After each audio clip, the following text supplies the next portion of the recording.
Good morning, church.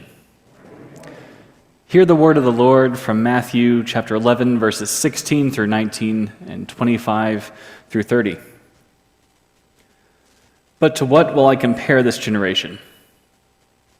It's like children sitting in the marketplaces, and they call to one another, "We played the flute for you, and you did not dance. We wailed, and you did not mourn. For John came neither eating nor drinking, and they say, 'He has a demon.' The Son of Man comes eating and drinking, and they say, 'Look, a glutton, a drunkard, a friend of tax collectors and sinners.' Yet wisdom is vindicated by her deeds." And at that time Jesus said, "I thank you, Father, Lord of heaven and earth, because you have hidden these things from the wise and the intelligent, have revealed them to the infants. Yes, Father, for such was your gracious will. All things have been handed over to me by my Father, and no one knows the Son except the Father, and no one knows the Father except the Son, and anyone to whom the Son chooses to reveal him. So come to me, all you that are weary and carrying heavy burdens, and I will give you rest. Take my yoke upon you and learn from me, for I am gentle and humble in heart, and you will find rest for your souls. For my yoke is easy and my burden is light." I don't know what your Google Calendar looks like these days. I know that summer is in full swing, but I'm feeling the weight of that calendar. What's worse is summer just actually technically barely started. It's only been a couple of weeks of summer, and yet it's already time to start planning for the fall and for the winter and probably the spring. I didn't even get to enjoy summer before fall started making its demands. I think there was fall decorations in most stores before there was Independence Day decorations in those stores. There's just this constant nexting that we always do, this constant ever building and anticipation of what's next. And so we never have the time to enjoy where we are. We always have to be planning the thing that's next. And it's really getting to the point that my Google Calendar starts to feel less like a helpful tool and more like some sort of demanding overlord that runs the house. Things go on the calendar, and then the calendar dictates the rest of the time that I have, the day, the week, the month, the year. Never ends, does it? And I know I'm not the only one. Even just this last couple of weeks, I read an article, and I went back and forth on whether or not to share it with you in the sermon, because I think some of you will say, yes, that's the truth, and the rest of you will say, no, it couldn't be. Turns out that people who live in and around Washington, D.C., are busier folk than most of the rest of the country. There are type B people, and there are type A people, and then there's you. I don't think you know this, but the way that you run your lives is at a faster pace than everybody else. Your calendar is fuller than everyone else's. The things that you do, the things you pressure yourself to do, it's literally, actually, scientifically measurable data more than the rest of the country. And the rest of the country doesn't understand the pace that you keep, and you don't understand the pace they can't keep. And that just seems to be the way of it. And so several of you have made similar comments to me lately, so I know what's going around. I know that many of you are feeling the unbelievability of Matthew 11. Right? It's just not possible for some other people, but not in this county or the surrounding ones. We're busy people. And yes, if we're being honest, that's a typically self-inflicted wound. You do this to yourself. The calendar didn't do it to you. You said yes to too many things, and now here you are. And our busyness often leaves me, at least, feeling a bit, I don't know, like Sisyphus. It's just the pushing of the rock up the hill every day. And what are we going to do tomorrow? Same thing we did today. We're going to push the rock back up the hill. And the hill grows bigger every day, and it never ends. It builds and builds and builds.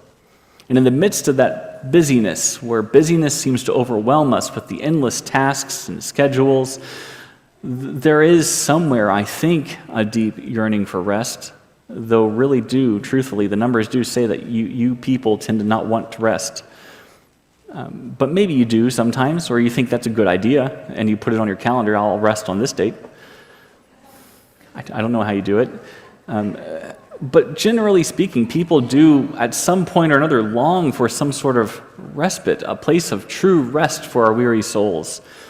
Summer used to be that, right? There was a time, and it might have been when you were 10, but there was a time when summer was scheduled and blocked off for play.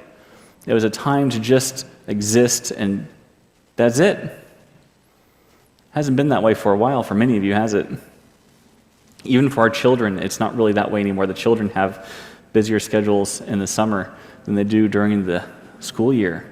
The school year seems to almost protect them from the busyness. In the summer, you cram in all the things, and it just never ends.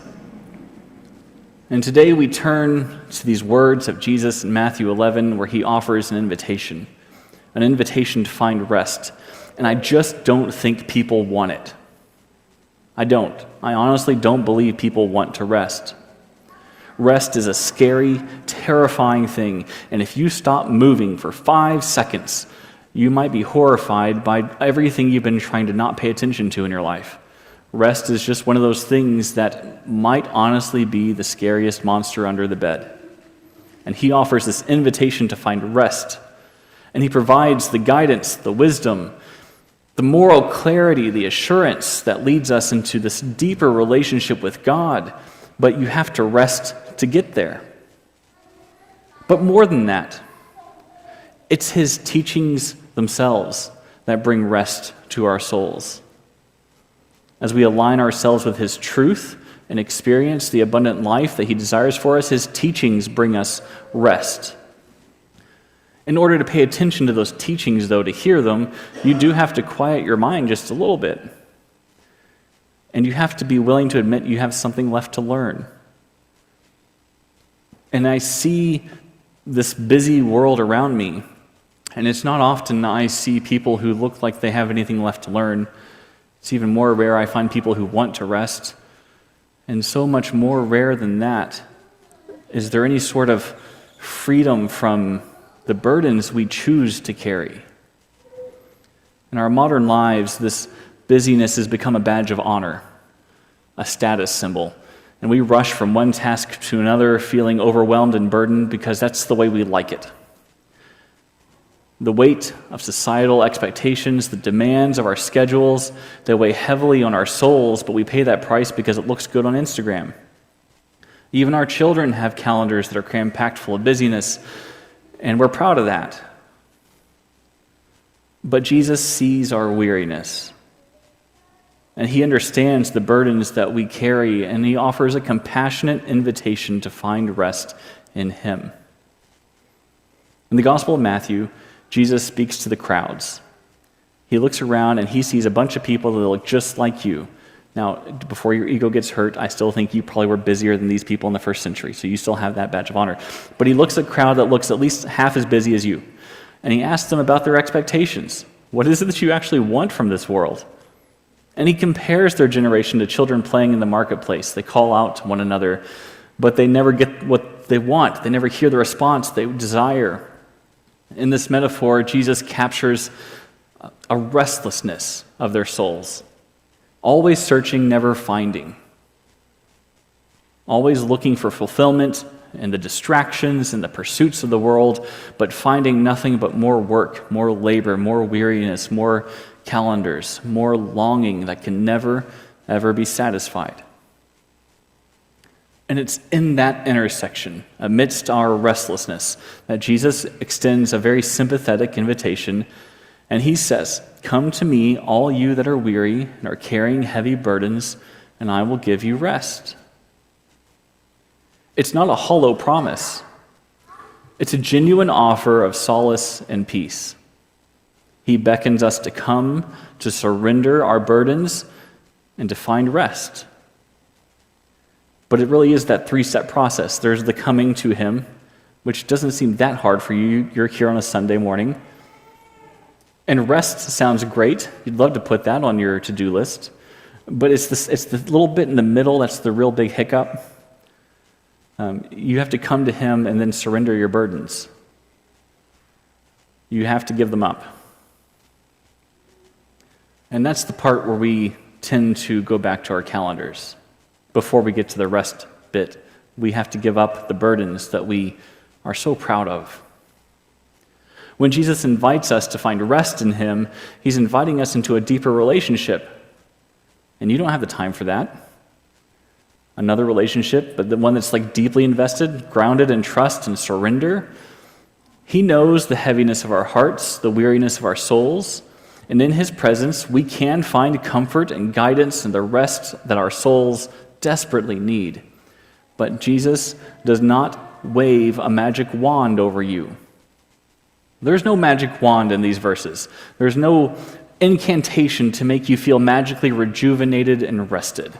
This is not some mattress commercial. This is the real deal. Buried deep within this invitation to rest is another, harder to notice invitation. He doesn't just say, come to me and give up your burdens. He also says, get over here and learn something. Learn from me.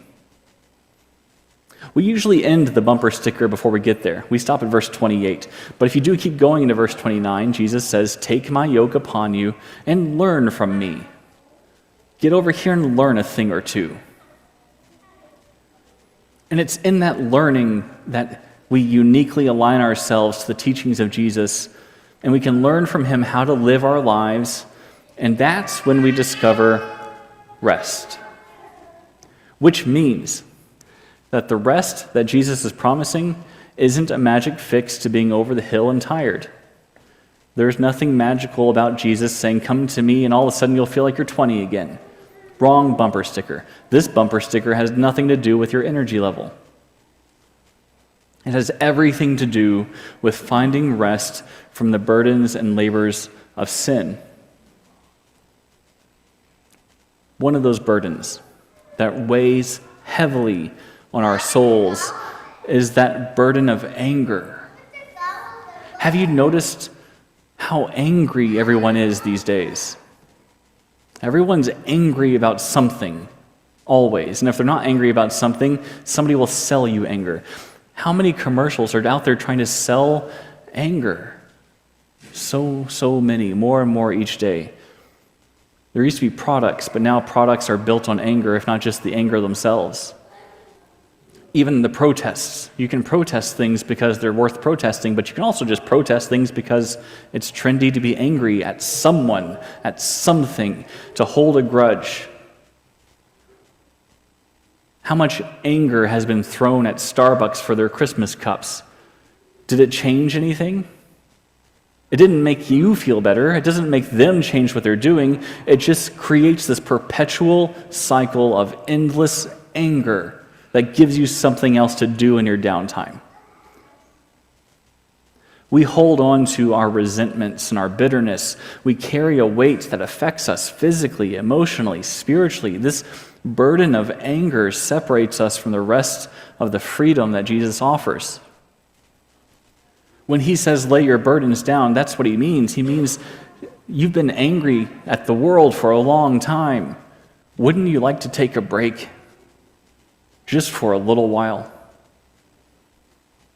That burden of anger, it separates us from the rest of the freedom that Jesus offers.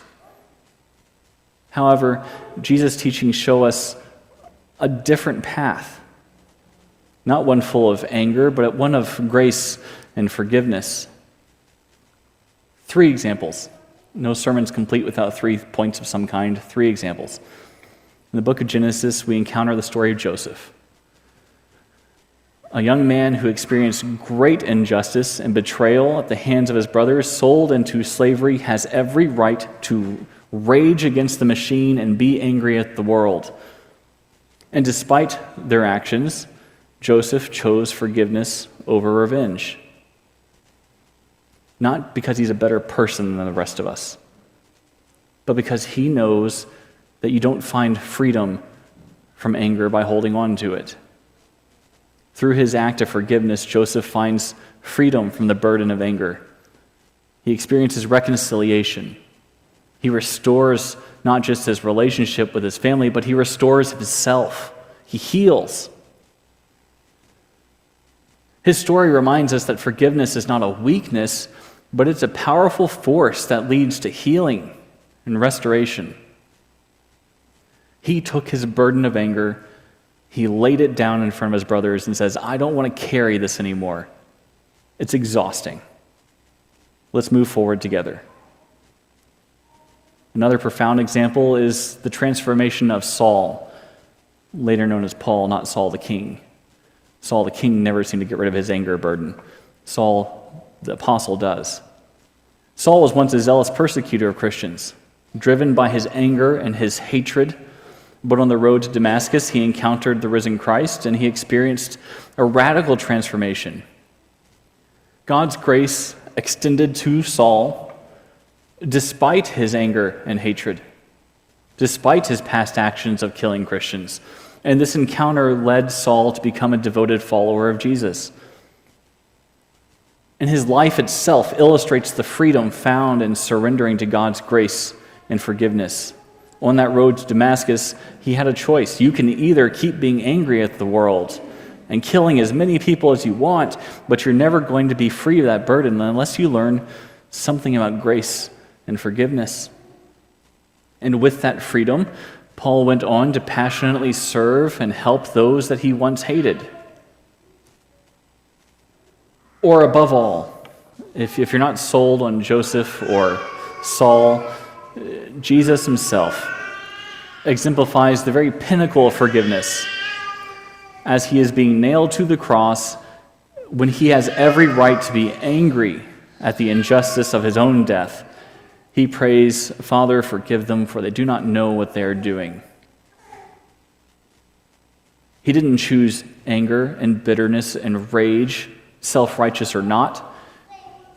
He chose compassion. He chose to see what people were doing to him and not hold it against them, but to forgive them of it. It's in that profound moment that Jesus reveals the depth of God's love and the transformative power of forgiveness. When Jesus says, get over here and learn something about rest, and he says, get over here and leave your burdens behind, these are the types of burdens he's asking you to leave behind, not the electives you put on your calendar. He invites us to lay down our burdens, find rest in his forgiveness, and then extend that forgiveness to others so that we can have rest with others. Something about rest here isn't about your nap times. Rest that Jesus offers is different. It's a rest for your soul. When we embrace the teachings of Jesus of grace and forgiveness, we discover a profound rest for our weary souls. We learn to release the grip of anger and grudges, embracing the freedom that forgiveness brings. And extending that grace to others, we experience restoration, the restorative power of God's love worked through us. This is how you find rest in the teachings of Christ.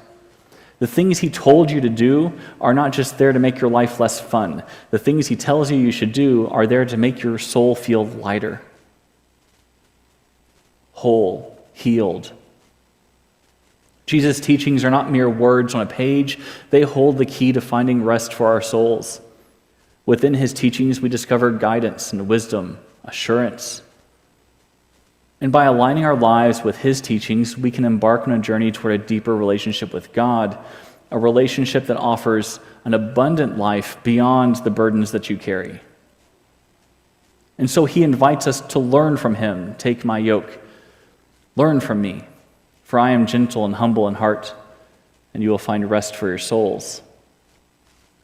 And when we take on his yoke and we enter into a partnership with him, we learn from his gentle and humble nature. And it's in that learning that we find rest for our souls. The yoke represents the teachings of Christ, the way of life that Jesus offers, a way that leads to true rest, and turning your life into something new. As we immerse ourselves in Jesus' teachings of grace and forgiveness, we experience a profound shift. We find rest from the relentless pursuit of worldly success and validation. We find rest from the burdens of anger and grudges that weigh us down. We find rest from the pressure to prove our worth and to find our identity in all these external achievements. Instead, we discover the rest that comes from embracing our true identity as a beloved child of God, as those who receive grace and forgiveness. And it's through those teachings of Jesus that we are guided toward a life that's marked by love and compassion and reconciliation. Why do we choose to be angry with someone when we could always choose to let go of our anger and reconcile? What will your anger ever bring the two of you? What could it? Nothing but heartache. His teachings offer us a moral compass that brings clarity to our choices and our actions. They assure us of God's faithfulness and remind us of His power. And when we align our lives with His teachings, we can experience the rest that comes from living in harmony with God's truth and His purposes for us. So as we come to this table today, I pray that we carry with us that invitation of Jesus, that constant invitation to find rest. And may we align our lives with His teachings, extending grace and forgiveness to one another. And may we continually seek His presence to find true rest for our souls as we walk in this abundant life that He desires for us. And since I can't say it any better than this, I invite you to the table with these words from Crowder. Come to the table and bring your heartache, bring your burdens. You can lay them down at the door. There is no fear. You belong there. Step into the house of the Lord, come to His table, and take a load off. You're about to find rest. It's crazy out there, so we come here to find hope out of the wilderness. And if you're needing water for your soul, you've come to the right place. Doesn't matter if you're rich or poor, whoever you are, at this table is where we find grace. So lay your burdens down. Let go of it. Find rest for your soul. Let's stand and sing.